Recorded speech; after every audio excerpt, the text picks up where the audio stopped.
2013 Nissan Altima. Front and rear pads and rotors. Gonna get it started. Get it jacked up here, and then I'll get back to you. Jacked up, wheel off, getting ready to take the caliper off. As you can see, these two bolts I have already removed. They were a little difficult and stiff to get out, so I wanted to break them loose first. But either way, you take these two bolts out. These are a 14 millimeter. Pop, pop. There's those two. Set those aside somewhere. Right there's good enough. Then you would want to compress the caliper slightly so that you can get it off of the brake pads. Set that up over there. Out of the way, it's fine. Alright, next, you gotta crack loose these bolts, which if I'm not mistaken are 19, which, well, I've already done. Oh crap, I retightened that one. Here we go again, taking that bolt out, and then you take that bolt out, and blah blah blah.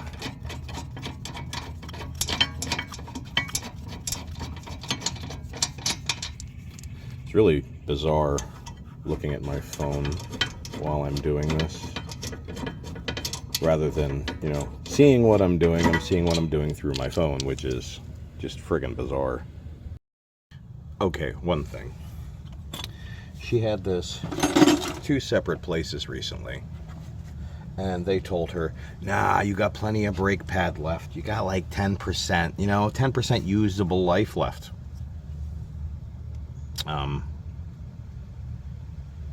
Bro, it's grinding the backing right there. There's no pad left. A new pad. I don't know, can you see that? Ooh. Anyway, new pad.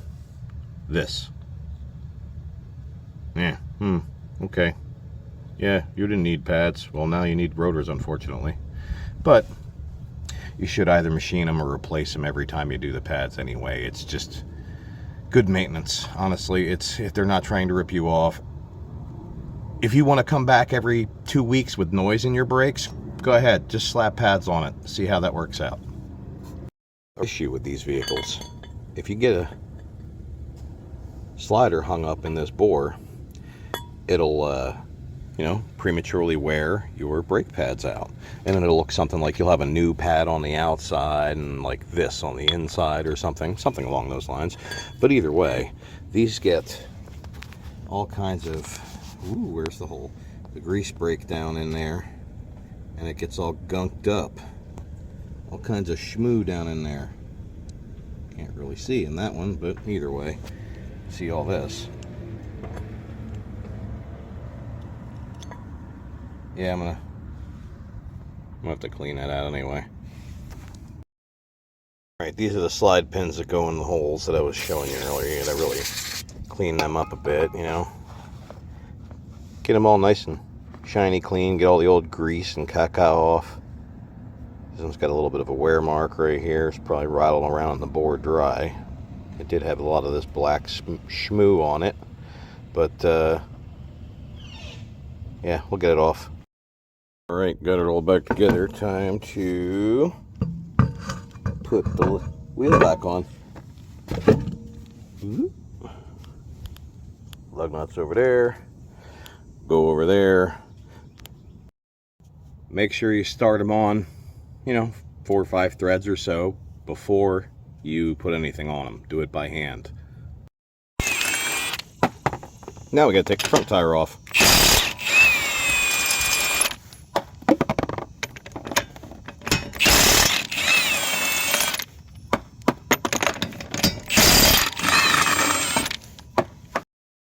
I was just thinking about something I said, you know, a little bit earlier.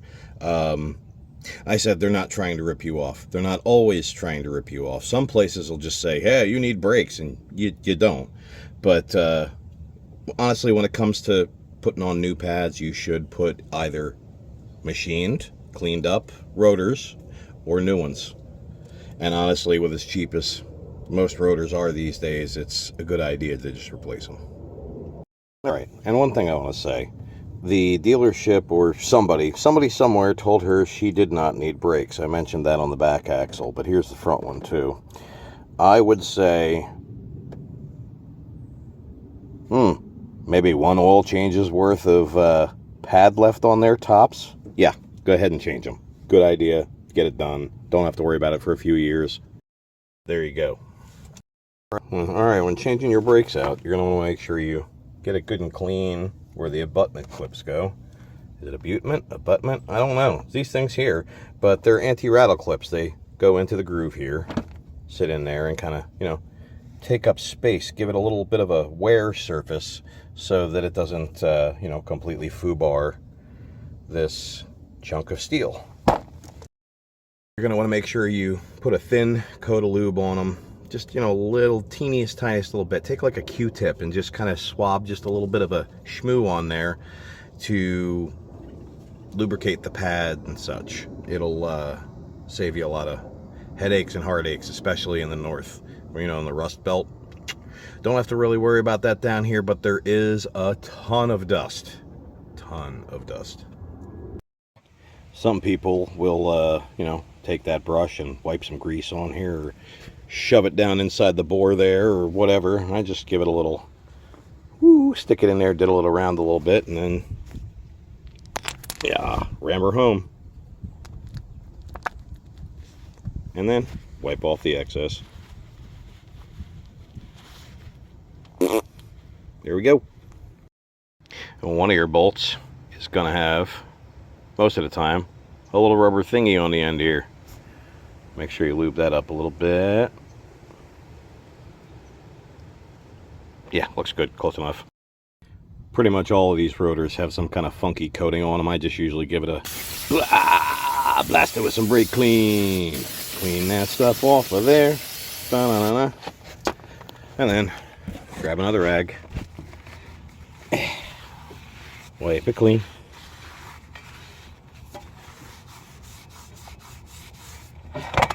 And it fell down. Once you get your abutment clips in there and lightly lubed, you snap the brake pads in. Already got that outer one in. Let's see. Get in the hole. See, these are a little tricky. You got all these tabs down here that like to go where they don't belong. So you know what? I'm just going to ram that home off camera. Alright, if you remember, I already showed you the wiping off and lubing of these things, the sliders. Well, you pretty much just compress the caliper in however fashion is prescribed by the manufacturer, and then you put this puppy back in its home.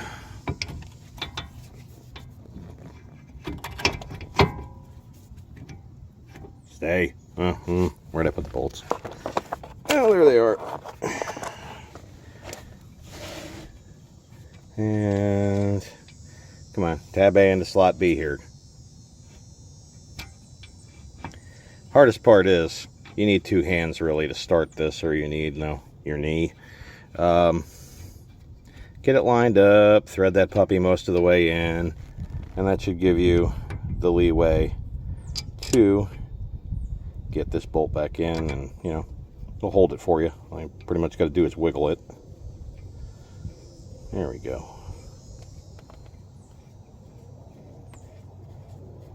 Yeah. Even if you use a power or electric or whatever tool to tighten that, make sure you give it a little little snug, a little tweak. Make sure she's good and tight. You don't want these bolts coming out. These bolts come out, they cause a world of troubles. And we got that one down there. For example, where's the bolt? There's the bolt. Okay, yeah, that's snug. Now it's tight. Alright, the other side's going to be more of the same. I don't think you need to see me do things twice. Unless you do. But, if you do, watch the video over again and, just kind of change perspective. Same stuff. Nuts and bolts. Peace and love.